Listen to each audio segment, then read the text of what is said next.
Hello, चला आज भाजीला काय बनवलं ते बघू. साधं सोपं आणि हेल्दी आणि पौष्टिक पण. हे आहे मुगाचं कडण. कोण कोण ह्याला मुगाची आमटी पण म्हणतात, खरं आमच्याकडे मुगाचं कडण म्हणतात ह्याला.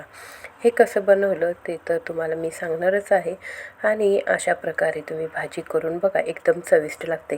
ह्याच्यासाठी मी एक छोटी वाटी मूग छानपैकी कुकरला 5-6 शिट्ट्या करून चांगली अशी मऊ शिजवून घेतली. आणि एका कढईत भरपूर ठेचलेला लसूण, जिरं, मोहरी, कढीपत्ता घालून त्याला मी छानपैकी अशी फोडणी केली. आणि ह्या फोडणीमध्ये मी लाल तिखट, हळदपीठ, थोडंसं गरम मसाला घातला आणि जे शिजवलेले मूग होते ते मी ह्याच्यामध्ये घातले. हे मूग मी चांगले रवीने असे घोसळून घेतले होते.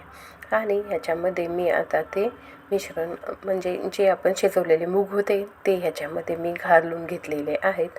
आणि ह्याच्यामध्ये मी चवीप्रमाणे थोडंसं जेवढे तुम्हाला लागेल तेवढं असं मीठ तुम्ही घालू शकता. मला एवढं लागतं त्याच्यामुळे मी ह्याच्यामध्ये एवढं मीठ टाकलेलं आहे.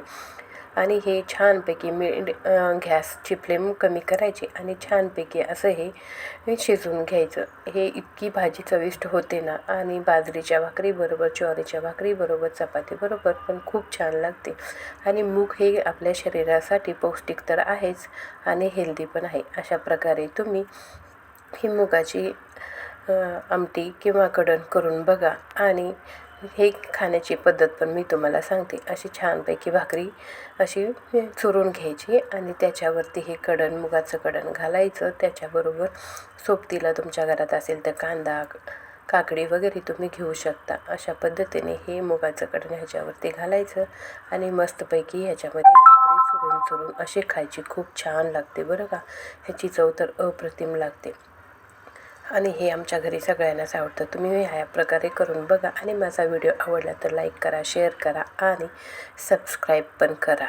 चलो, बाय बाय.